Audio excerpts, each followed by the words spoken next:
ខ្មោចទឹកមិនមែនសំដៅលើព្រលឹងដែលរស់នៅក្នុងទឹកជាអចិន្ត្រៃយ៍ដូចជាមច្ឆានោះទេប៉ុន្តែភាគច្រើនវាគឺជាព្រលឹងខ្មោចតៃហោងឬអ្នកដែលបានស្លាប់ដោយសារការលង់ទឹកតាមជំនឿព្រលឹងទាំងនេះមិនអាចទៅរស់នៅចាប់ជាតិបានឡើយដរាបណាមិនមានអ្នកមកជំនួសពួកគេបើតាមជំនឿខ្មែរយើងខ្មោចទឹកត្រូវបានបែងចែកទៅតាមសកម្មភាពនិងរូបរាងផ្សេងៗគ្នាទីមួយហ្នឹងគឺហៅថាខ្មោចយាមទឹកឬយើងហៅថាជើងកប់ហ្នឹងឯងនេះគឺជាប្រភេទខ្មោចដែលគេខ្លាចបំផុតមួយដែលខ្មែរយើងជឿថាអ្នកដែលបានស្លាប់ទៅនៅកន្លែងទឹកណាមួយហើយព្រលឹងហ្នឹងនឹងវិលវល់នៅទីនោះរងចាំទាញជើងអ្នកដែលមកលេងទឹកឬក៏អ្នកដែលជិះទូកលងបន្លាចឲ្យស្លាប់ដើម្បីយកមកធ្វើជាអ្នកយាមជំនួសកន្លែងពួកគេទៅពួកគេនឹងអាចទៅចាប់ជាតិបានហើយទី2នោះគឺព្រាយទឹកគឺមានលក្ខណៈស្តៀងទៅនឹងអមនុស្សដែលមានឫទ្ធិអំណាចខ្លាំងក្លាជាងខ្មោចធម្មតាព្រាយទឹកភាគច្រើនតែងតែលេចឡើងនៅក្នុងរូបរាងជាស្ត្រីសក់វែងអណ្ដែតនៅលើទឹកឬក៏និមិត្តខ្លួនទៅជាសត្វចម្លែក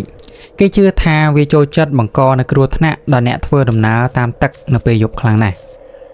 ហើយទី3នោះគឺប្រភេទអាបទឹកហ្នឹងតាមតំបន់ខ្លះជឿថាអាបក៏អាចចុះទៅក្នុងទឹកដើម្បីរកចំណីត្រីកង្កែបនៅពេលយប់បានដែរដែលមើលទៅឃើញជាពន្លឺភ្លើងក្រហមហោះកាត់តាមផ្ទៃទឹកនោះឯង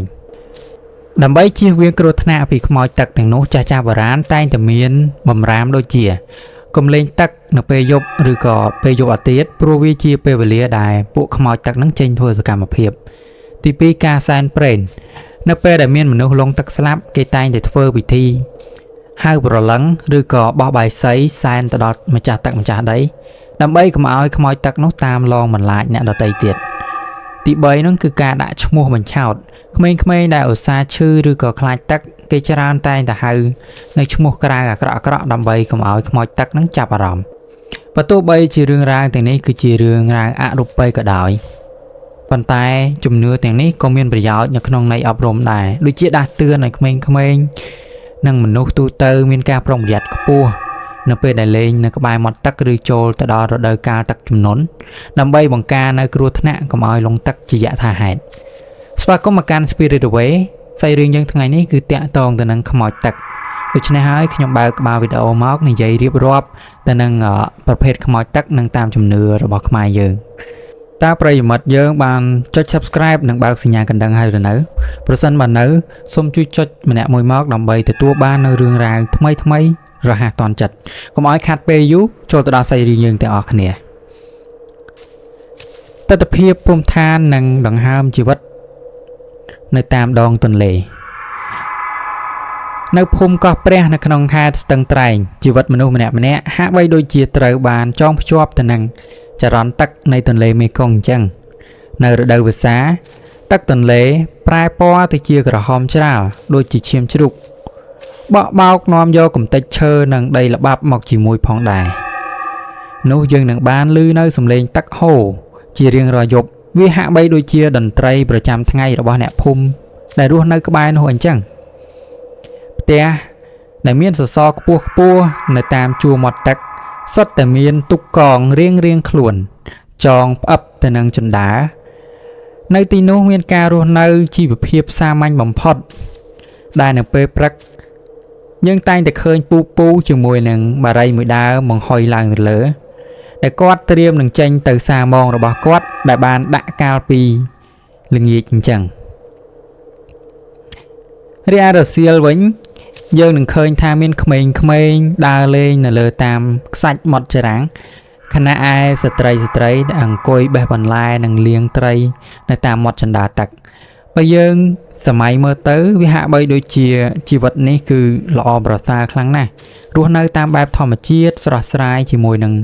ដងទន្លេរីឯនៅពេលយប់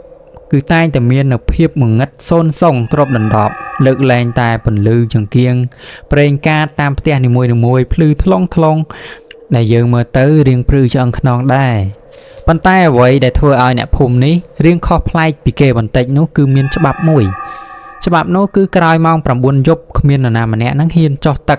ទន្លេមេគង្គតែម្នាក់ឯងឡើយជាពិសេសនៅមណ្ឌលអន្លង់ក្បាលកោះនោះឯង តាសានគឺជាអ្នកនេសាទចំណាស់ជាងគេនៅក្នុងភូមិដែលគាត់នឹងមានបទពិសោធន៍រាប់សិបឆ្នាំមកហើយទៅលើការនេសាទតាមដងទន្លេមេគង្គឯងគាត់មានស្បែកសម្បុរខ្មៅស្រអាប់ដោយសារតែកម្ដៅថ្ងៃនិងខ្លួនគាត់នឹងមានស័ក្តិយ័ន្តហនុមានពាសពេញខ្នងដែលគាត់ជឿថាវាជួយការពារគាត់ពីគ្រោះថ្នាក់នៅក្នុងទឹកឬគ្រោះថ្នាក់ផ្សេងគាត់តែងតែប្រាប់នៅក្មេងៗថាទឹកទន្លេវាមានភ្នែកវាមានត្រចៀកបើឯងមិនគោរពវានឹងលេបឯងបាត់សមោឆឹងហ្មងដូចត្រីចូលទៅក្នុងមាត់ក្រពើអញ្ចឹងម្នាក់ឮហើយនាំគ្នាសើចចំអកគាត់ថាជាមនុស្សចាស់ជឿសុបទៅលើជំនឿប៉ុន្តែមានតែតាសានទេដែលដឹងថាហេតុអីបានជាគាត់មិនដែលដេកលក់ស្រួលនៅយប់ថ្ងៃសិលរឿងរ៉ាវបានចាប់ផ្ដើមនៅយប់មួយនៅក្នុងខែភទ្របទមេឃងងឹតស្លុបគ្មានសំបីតែពន្លឺផ្កាយនីខេមជាយុវជនម្នាក់មិនសូវជឿទៅលើរឿងអរូបីឡើយហើយគាត់នឹងបានសម្រេចចិត្តថាទៅដាក់ស្ទូចដាក់បង្កៃនៅមាត់រំលងក្បាលកោះព្រោះមានគេនិយាយថានៅម្ដុំហ្នឹងគឺសម្បូរទៅដោយត្រីរាជនិងត្រីពោធំដែលឡើងមកតាមទឹកខេមអុំទូកបណ្ដែតខ្លួនយឺតសំលេងចែកយំកងរំពងពេញព្រៃមាត់ទឹកស្រាប់តែមានភាពស្ងាត់ជ្រងំមួយរំពេចខ្យល់ដែលធ្លាប់តែបក់បោកត្រជាក់បែរជាប្រែទៅជាក្តៅហប់ខុសពីធម្មតារីឯផ្ទៃទឹកវិញដែលកំពុងតែហូរយ៉ាងខ្លាំងស្រាប់តែប្រែមកជាស្ងប់ដូចទឹកនៅក្នុងអាងអញ្ចឹងប៉ុន្តែមានរលកតូចងើបឡើងពីខាងក្រោមទឹកខណៈពេលដែលខេមកំពុងតែរៀបចំស្ទូចស្រាប់តែគាត់ឮនៅសំឡេងដូចជាមានអ្វីម្យ៉ាងកំពុងតែតោងតាមជញ្ជាំងទូករបស់គាត់អញ្ចឹងគាត់បញ្ចាំងពិលមើលទៅឃើញមានតែពពុះដែលអណ្ដែតឡើងហើយរំពេចនោះគឺគាត់ស្រាប់តែឮនឹងសំឡេងស្ត្រីម្នាក់សំឡេងនោះយ៉ាងស្រទន់ខ្លាំងមែនទែនហើយហៅឈ្មោះគាត់ចំថាខេមជួយស្រង់ខ្ញុំឡើងផងនៅទីនេះត្រជាក់ណាស់ពេលហ្នឹងខេមបានឮហើយមានអារម្មណ៍ថាព្រឺសបល់ខ្ញាក់ហ្មងគាត់បញ្ចាំងពិលទៅចំកណ្ដាលនៅឡុងហ្នឹងស្រាប់តែឃើញមានសក់វែងឡាយដែលបណ្ដែតពេញនៅផ្ទៃទឹកហ្នឹងសក់នោះវារមូលមករកទូករបស់គាត់ហាក់បីដូចជាភាវៈមានជីវិតអញ្ចឹងនៅពេលដែលខេមឃើញសក់ដែលវែងឡាយអណ្ដែតមករកទូកអញ្ចឹងក្នុងចិត្តរបស់គាត់ណាដំបូងគិតថាវាគឺជាសារាយឬក៏ជាឫសឈើដែលអណ្ដែតតាមទឹកទេប៉ុន្តែអ្វីដែលធ្វើឲ្យគេព្រឺឆ្អឹងខ្នងនឹងត្រជាក់ពេញខ្លួនប្រាណហ្នឹងគឺសក់នោះវាមិនបានហូរទៅតាមផ្ទៃទឹកឡើយផ្ទុយទៅវិញវាហែបញ្ច្រាស់ទឹកមករកទូករបស់គាត់យ៉ាងលឿនដូចជាភាវៈមានជីវិតឬក៏គេទាញវាអញ្ចឹងចងខ្សែទាញអូសមកអញ្ចឹងណាហើយសំឡេងនោះនៅតែលឺឡើងថាជួយខ្ញុំផងកាន់តែលឺច្បាស់ទៅវាមិនមែនជាសំឡេងស្រែកចេញពីចម្ងាយទេ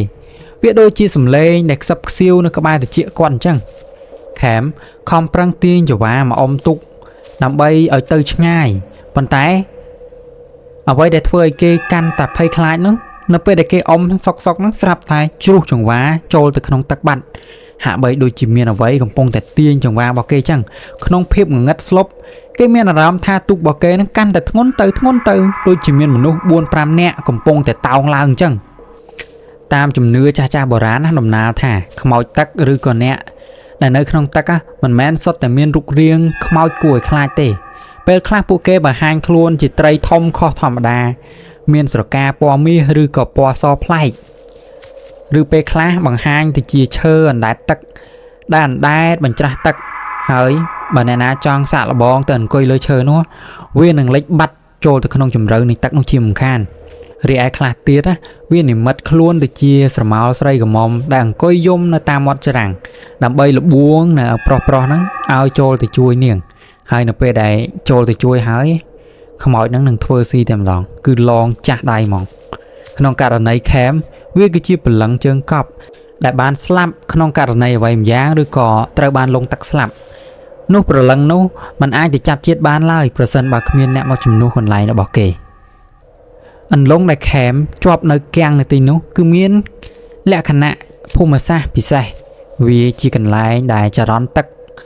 នៃទន្លេមេគង្គបុកទង្គិចនិងជើងកោះបង្កើតបានជារង្វង់ទឹកគួច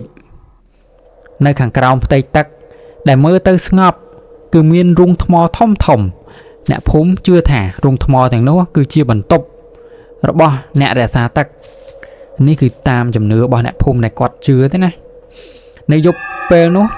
ពន្លឺពិលរបស់ខេមបានជះទៅចំកណ្ដាលនៅភ្នែកពណ៌ក្រហមឆ្អិនឆ្អៅមួយគូដែលកំពុងស្ថិតនៅក្នុងទឹកនោះមិនមែនជាភ្នែកត្រីទេពីព្រោះវាគឺមានទំហំប្រប៉ុនផ្លែក្រូចឯណោះហើយវាមិនព្រិចសោះឡើយខេមចាប់ផ្ដើមបន់ស្រន់ទៅដល់លោកយាយបក់ខ្សាច់និងអ្នកតាចាស់ស្រុកខណៈពេលនោះគឺមានដៃដ៏ត្រជាក់ស្រេបមួយដែលកំពុងលុកចេញពីទឹកមកចាប់ក្បាលទូករបស់ខេមប៉ុន្តែជាសំណាងល្អវិញស្រាប់តែមានពន្លឺភ្លើងគោមួយបានបាញ់មកពីចម្ងាយនោះគឺជាតាសានគាត់បានចៅទុកយ៉ាងលឿនសម្ដៅមកកាន់ខេមរួចស្រែកជេរបញ្ចោយ៉ាងខ្លាំងថាអាពួកអត់ពូជចេញឲ្យឆ្ងាយពីក្មេងនេះវាមិនមែនជាចំណីរបស់ពួកឯងទេនេះខ្ញុំសុំជេរតាមតាសានតាមសាច់រឿងរបស់គេតាសានយកអំបិលលាយជាមួយនឹងអង្ករដែលគាត់សូត្រមន្តរួចនឹងជះចូលទៅក្នុងទឹកនៅម្ដុំនោះហើយសក់ដានដែតនោះស្រាប់តែមានសំឡេងស្រែកយំយ៉ាងក្រលួចរួចផ្ទៃទឹកក៏ផ្ទុះបែកជាពពុះស្រាប់តែស្រមោលខ្មៅក៏លិចបាត់ចូលទៅក្នុងអន្លង់នោះវិញទៅក្រោយពីបានជួយខេមមកដល់ច្រាំងវិញហើយខេមមានសភាពស្លេកស្លាំងរាងកាយត្រជាក់ញ័រទៅត្រើតដូចសត្វចាបត្រូវទឹកភ្លៀងអញ្ចឹងប៉ុន្តែរឿងមិនទាន់ចប់នៅឡើយទេតាសានបានសម្លឹងមើលទៅកជើងរបស់ខេមរួចឧទានថាវាមិនមែនចង់បានជីវិតឯងទេប៉ុន្តែវាមកតាមរករបស់ដែលឯងបានរើសបានពីមាត់ទឹកកាលពីល្ងាចមិញពេលនោះខេមក៏នឹកឃើញភ្លាមថាកាលពីល្ងាចថ្ងៃនោះគេពិតជាបានរើសនៅកងដៃបុរាណមួយពីខាងក្រោមខ្សាច់នៅមាត់ទន្លេមែនពេលនោះខេមបានលុកចូលក្នុងហាប៉ាវហើយទាញយកនៅវត្ថុមួយយ៉ាងដែលបង្ហាញឃើញថាវាគឺជាកងដៃមាសដែលមានក្បាច់រចនាបែបបុរាណក្បាច់ផ្កាភ្ញីប៉ុន្តែវាមានសភាពខ្មៅស្រអាប់ហាក់បីដូចជាត្រូវភ្លើងឆេះអញ្ចឹងកងដៃនេះគឺមានទម្ងន់ធ្ងន់ខុសពីធម្មតាហើយនៅពេលដែលប៉ះវាខេមមានអារម្មណ៍ថាដូចជាមានចរន្តត្រជាក់ចូលទៅដល់បេះដូងរបស់គេអញ្ចឹងតាសានក្រវីក្បាលរួចក៏ពោលដោយសំឡេងធ្ងន់ថាកងដៃនេះមិនមែនជារបស់មនុស្សរស់ទេវាគឺជាគ្រឿងបញ្ញារបស់អ្នកដែលស្លាប់ទៅទាំងក្តីចងកម្មពៀឯងរើសវាមកស្មើនឹងឯងយល់ព្រមទទួលយកនៅកម្មពៀរបស់គេដែលមកដាក់នៅលើខ្លួនឯងអញ្ចឹងតាមពិតទៅកាលពីចំនួនមុនប្រហែលជាជិត100ឆ្នាំមុននៅបណ្ដុំអន្លង់នេះគឺមានទុកលក់មាសពេជ្រមួយគ្រឿងបានលិចចំកណ្ដាលអាត្រៀតក្នុងទុកនោះគឺមានស្ត្រីម្នាក់ជាម្ចាស់ហាងមាសនិងកូនស្រីរបស់គាត់ផងដែរគេនិយាយថាសាកសពម្ដាយត្រូវបានរកឃើញតែសាកសពរបស់កូនស្រីនិងប្រអប់មាសគឺបានបាត់ស្រមោលសូនឈឹងបើទោះបីជាមានអ្នកភូមិខំជួយស្វែងរកនៅអ្នកជំនាញមុជទឹកមករកយ៉ាងណាក៏ដោយអ្នកស្រុកជឿថាប្រលឹងកូនស្រីម្ចាស់អ្នកលក់មាសនោះមិនទាន់ទៅណាទេនាងនៅចាំយាមទ្រព្យសម្បត្តិនិងកងដៃមាសដែលជាកាដូអាពាហ៍ពិពាហ៍របស់នាងនោះឯងហើយយប់មិញនេះខេមបានទៅប៉ះពាល់វត្ថុរបស់ដែលនាងស្រឡាញ់បំផុតដើម្បីកុំឲ្យមានគ្រោះថ្នាក់ដល់ជីវិតតាសានបានបង្គាប់ឲ្យក្រុមគ្រួសាររបស់ខេមរៀបចំពិធីសែនក្បាលទឹកជាបន្ទាន់នៅព្រឹកព្រលឹមថ្ងៃបន្ទាប់នេះទិដ្ឋភាពនៅមាត់ទឹកនាពេលនោះមានសភាពស្ងប់ស្ងាត់ប៉ុន្តែរាងគួរឲ្យខ្លាចបន្តិចគ្រឿងសែនមានបាយសីសាឡាធរផ្លែឈើ5មុខនិងមានមាន់ស្ងោរមួយគូគេរៀបចំដាក់នៅគ្រឿងសម្លែងនិងកងដៃមាសនោះចូលទៅក្នុងទូកចែកមួយដើម្បីបណ្ដែតត្រឡប់ទៅកន្លែងដែលខេមបានរើសវាតាសានបានចាប់ផ្ដើមសូត្រនៅមុនហៅប្រលឹងម្ចាស់ទឹកម្ចាស់ដីខណៈពេលដែលគាត់កំពុងតែសូត្រនោះស្រាប់តែផ្ទៃទឹកដែលកំពុងតែហូរទៅមុខនឹងបែរជា បក់ត្រឡប់មកហូរមកក្រោយវិញបង្កើតបានជារង្វង់ទឹកគួចនៅចំកណ្ដាលមុខទូកចេកនោះឯងនៅពេលដែលទូកចេកអណ្ដែតទៅដល់កណ្ដាលលងស្រាប់តែមានកម្លាំងទាញទូកឲ្យលិចចូលទៅក្នុងបាតនៃជម្រៅលងនោះយ៉ាងលឿនដូចជាមានដៃមនុស្សកំពុងតែកន្ត្រាក់ពីខាងក្រោមអញ្ចឹងសំឡេងសត្វបក្សីដែលធ្លាប់តែស្ងាត់ក៏ចាប់ផ្ដើមយំខ្ញៀវខ្ញាឡើងហោះហើរពាសពេញនោះតែម្ដងគេព្រមទទួលយករបស់គេវិញហើយតែឯងត្រូវចាំក្នុងរយៈពេល7ថ្ងៃនេះហាមឯងចុះទឹកជាដាច់ខាតទោះបីជាលាងដៃលាងជើងក៏ដោយនេះគឺជាការហាម5របស់តាសានដែលប្រាប់មកកាន់ខេមរឿងរ៉ាវមិនទាន់ចប់ត្រឹមនេះទេទោះបីជាសែនរួចក៏ដោយប៉ុន្តែវិញ្ញាណដែលឃ្លានវាមិនងាយនឹងលែងជន់រងគ្រោះឡើយយប់ទី7នៃថ្ងៃគ្រោះថ្នាក់ខេមបានជួបនឹងរឿងរ៉ាវដែលស្ទើរតែធ្វើឲ្យគេឈួតទៅហើយបន្ទាប់ពីពិធីសែនក្បាលទឹកតាសានបាននិយាយសង្កត់ធ្ងន់ថាខេមត្រូវតែស្នាក់នៅក្នុងផ្ទះដែលមានខ្សែសីមាព័ទ្ធជុំវិញក្នុងរយៈពេល7ថ្ងៃនេះវិញ្ញាណដែលខឹងសម្បានឹងព្យាយាមមកដណ្ដើមយកព្រលឹងខេមពីព្រោះវាបានចំណាំមុខទុករួចទៅហើយបំរាមដ៏សំខាន់បំផុតគឺហាមប៉ះពាល់ទឹកទន្លេនិងហាមឆ្លើយតបទៅនឹងសំឡេងដែលហៅដែលយើងមិនស្គាល់រូបរាងឬយើងមិនបានឃើញប្រសិនបើយើងហៅវានឹងទាញយកនិងសណ្ដំយើងទៅជាមិនខានយប់ដំបូងខេមបានដេកនៅក្នុងមុងយ៉ាងជិតដិតមិនហ៊ានសំបីតែដកដង្ហើមឲ្យលឺពេលនោះគឺមានខ្យល់បក់ក្នុងបន្ទប់គេដែលធ្លាប់តែខ្យល់ចេញចូលស្រួលបែរជាប្រែមកជាមានក្លិនឆ្អាបហាក់បីដូចជាក្លិនត្រីដែលគេទើបតែនឹងសម្លាប់ហើយអញ្ចឹងនឹងមានក្លិនដែលមួយភាយមកធំក្លិនហាក់បីដូចជាភក់ជ្រាំលាយឡំជាមួយនឹងក្លិនស្អុយហាក់បីដូចជាត្រីងាប់ពេលនោះនៅពេលដែលក្លិននោះបក់មកម្ដងធ្វើឲ្យគេស្ទើរតែថប់ដង្ហើមស្លាប់ទៅហើយមិនតែប៉ុណ្ណោះគេបានឮនៅសំឡេងតក់ដូចជាមានទឹកស្រក់ពីដំបូលផ្ទះរបស់គេចឹងទាំងដែលអាកាសធាតុនៅពេលនោះគឺគ្មានភ្លៀងធ្លាក់ឡើយខេមព្យាយាមបិទភ្នែកតែគេមានអារម្មណ៍ថារនាតឬក៏កំរាលដែលក្រាលក្រោមគ្រែរបស់គេនឹងហាក់បីដូចជាកំពុងតែទឹកជោកគេលូកដៃបន្តិចទៅប៉ះដីស្រាប់តែមានអារម្មណ៍ថាវាត្រជាក់ស្រេបនិងរអិលដូចជាមានភក់មករាយប៉ាយពេញបន្ទប់គេងរបស់គេចឹងនៅយប់ថ្ងៃទី3ភាពតានតឹងកាន់តែខ្លាំងឡើងខណៈពេលដែលខេមកំពុងតែមមីមើគេស្រាប់តែឃើញម្ដាយរបស់គេដែលទៅតែដើរទៅផ្ទះបាយអំបញ្ញមិញហ្នឹងឈរនៅមាត់បង្អួចហើយហៅគេទាំងទឹកមុខស្ងួតស្ងាត់ពេលនោះរូបរាងនោះបាននិយាយថាកូនចុះមកជួយមើលម៉ែបន្តិចមកម៉ែធ្វើឲ្យធ្លាក់របស់ចូលទៅក្នុងទឹកទន្លេហើយមកជួយស្រង់ឲ្យម៉ែផងរំពេចនោះខេមបានស្ទុះងើបភ្លាមបំរុងនឹងចុះពីផ្ទះតែហើយតែសំណាងល្អគេបានកលែកឃើញនឹងជើងនៃរូបរាងនោះជើងនោះមិនមែនឈរលើដីទេតែវាអណ្ដែតផុតពីកម្រាលដីហ្នឹងប្រហែលជាមួយចង្អាមហើយមានទឹកហូរចេញពីចុងជើងមិនឈប់ខេមដឹងខ្លួនភ្លាមពេលនោះគេបានចាប់ផ្ដើមនៅសូត្រធម៌នមោតស្សៈមិនដាច់ពីមាត់ឡើយភ្លាមនោះរូបភាពម្ដាយក៏រលត់បាត់ទៅវិញប្រែទៅជាស្រមោលខ្មៅមានសក់វែងឡាយលោតចូលទៅក្នុងទឹកហើយយើងមើលពីបង្អួចទៅលឺសូរប្រងចូលទៅក្នុងទន្លេបាត់កាត់មកដល់យប់ទី7ដែលជាយប់ចុងក្រោយគឺជាយប់ដែលគ្រោះថ្នាក់បំផុតអ្នកភូមិម្នាក់បានរត់មកប្រាប់ឪពុកម្ដាយរបស់ខេមថាឃើញខេមដើរទៅមាត់ទឹកទាំងយប់ប៉ុន្តែនៅពេលនោះគ្រួសារគេក៏រត់ទៅមើលនៅក្នុងបន្ទប់ឃើញខេមកំពុងតែគេងលក់ស្ដោកស្ដឹង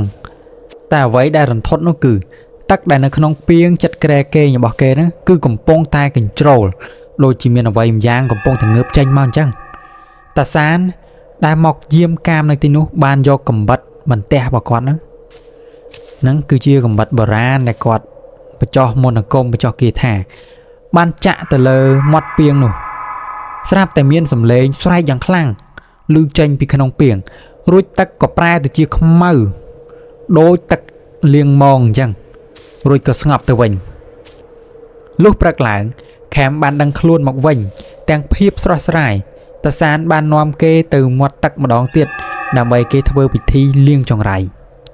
និងសូមខមាទោសជាចុងក្រោយការបកស្រាយពីតាសានបាននិយាយថាវិញ្ញាណទាំងនោះមិនមែនសុទ្ធតែអាក្រក់ចង់សម្លាប់មនុស្សទាំងអស់ទេប៉ុន្តែពួកគេជាប់ជំពាក់ទៅនឹងលោភៈការស្ដាយទ្រព្យសម្បត្តិរបស់គេនឹងនៅពេលដែលមនុស្សទៅប៉ះពាល់ទ្រព្យសម្បត្តិគេត្រូវតែមកទាមទារវិញវាមិនខុសពីមនុស្សយើងដែលបាត់ទ្រព្យសម្បត្តិហើយយើងដឹងពីមុខដែលអ្នកបានលួចឬក៏អ្នកដែលបានរើសបានយើងច្បាស់ជាទៅសុំមកវិញឬក៏ទៅប្តឹងទាមទារមកវិញជាមិនខានដូច្នេះសាច់រឿងខ្មោចទឹកដែលខ្ញុំបានអធិប្បាយនេះគឺឈានមកដល់ទីបញ្ចប់ហើយសាច់រឿងនេះផងដែរគឺខ្ញុំបានមកពីលោកអ៊ំសានដែលគាត់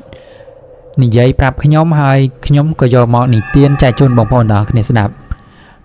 តើបងប្អូនយល់យ៉ាងណាដែរចំពោះសាច់រឿងមួយនេះសូមជួយបញ្ចេញមតិ comment នៅខាងក្រោមផង